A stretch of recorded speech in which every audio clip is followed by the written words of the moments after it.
Do you ever have one of those days when everything seems to go wrong? I did. Unfortunately, it was my wedding day, and 3 men in particular were to blame. It all started with the priest.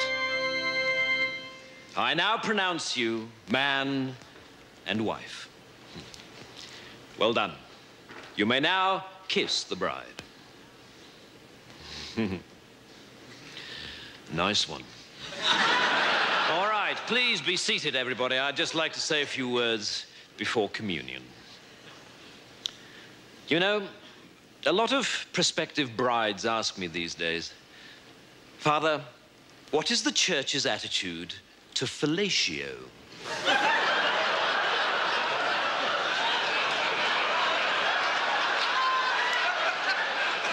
And I tend to reply by telling them a little story about the first time I was asked that question.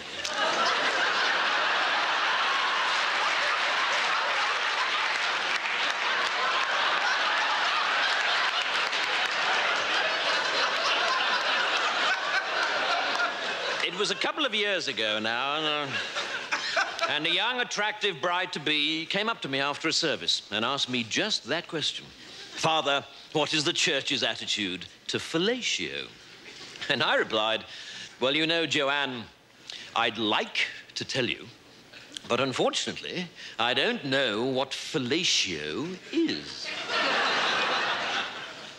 And so she showed me. And ever since, whenever anyone has asked me the question, Father, what is the church's attitude to fellatio? I always reply, well, you know, I'd like to tell you. But unfortunately, I don't know what fellatio is.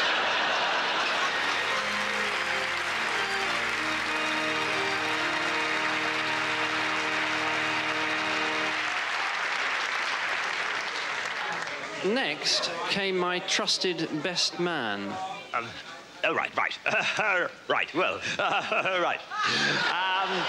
Ladies and gentlemen, and fellow survivors of that stunning stag party, how did those 2 girls get under the table, and what the hell were they up to with that toothpaste?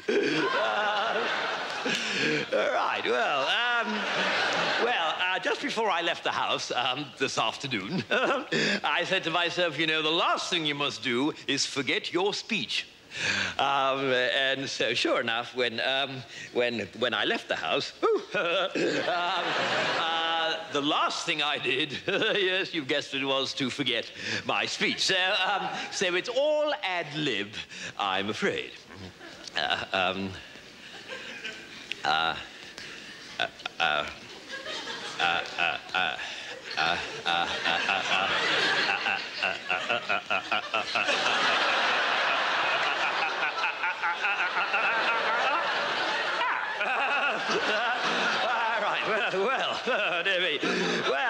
Now, where should I begin? I'd like to begin now.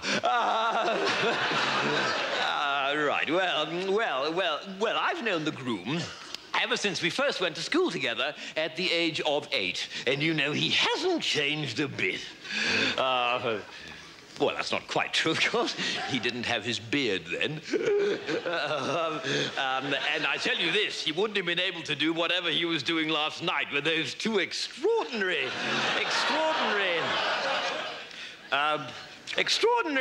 how little people change, isn't it?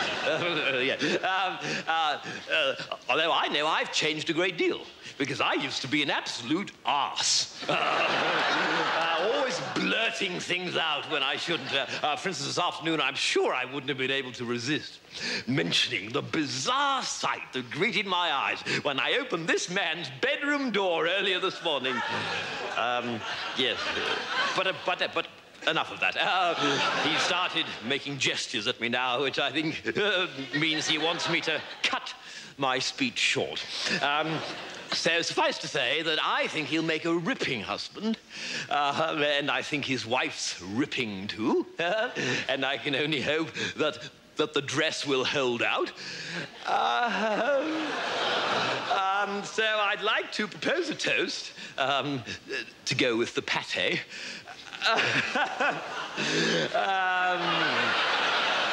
to the groom and to his lovely horse, wife. It's all starting to come back to me now. And I just know that their marriage will be as happy and satisfied as I was when I paid off those 2 prostitutes earlier this morning.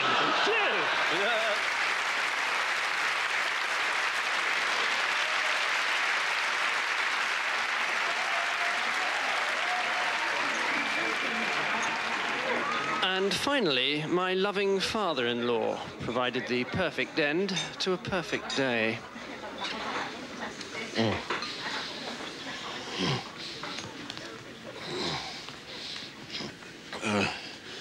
Ladies and gentlemen and friends of my daughter. There comes a time in every wedding reception when the man who paid for the damn thing is allowed to speak a word or 2 of his own. And I should like to take this opportunity, sloshed as I may be, to say a word or 2 about Martin. As far as I'm concerned, my daughter could not have chosen a more delightful, charming, witty, responsible, wealthy, let's not deny it, well-placed, good-looking, and fertile young man than Martin as her husband. And I therefore ask the question, why the hell did she marry Gerald instead? Because Gerald is the sort of man we used to describe at school as a complete prick. If I may use a gardening simile here, if his entire family may be likened to a compost heap, and I think they can, then Gerald is the biggest weed growing out of it. I think he's the sort of man people emigrate to avoid. I remember the first time I met Gerald. I said to my wife, she's the lovely woman propping up that horrendous old lush of a mother of his, either this man is suffering from serious brain damage, or the new vacuum cleaners arrive. As for his family, they are quite simply the most intolerable herd of steaming social animals I've ever had the misfortune of turning my nose up to. I spurn you as I would spurn a rabid dog. I would like to propose a toast to the caterers.